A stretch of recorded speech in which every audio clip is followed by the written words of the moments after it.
Putang ina ninyong lahat. Lisa Marcos, naalala mo?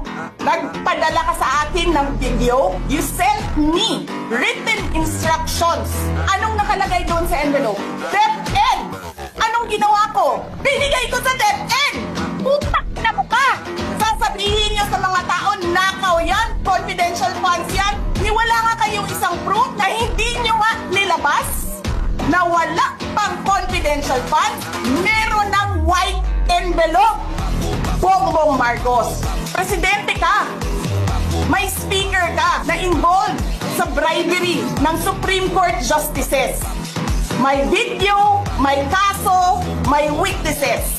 Hindi mo tinanggal yung speaker mo.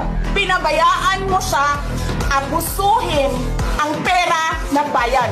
Namimigay ng pera na para bang kanya. Martin Romualdez, nangangampanya tayo. Nakasakay tayo sa eroplano. Magkatabi tayo.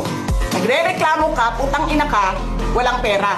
Kasi, ano sabi mo? Gium-um ni Lisa Marcos o ni BBM ang kwarta. Reklamo ka ng reklamo sa akin. Ano sinabi ko sa'yo?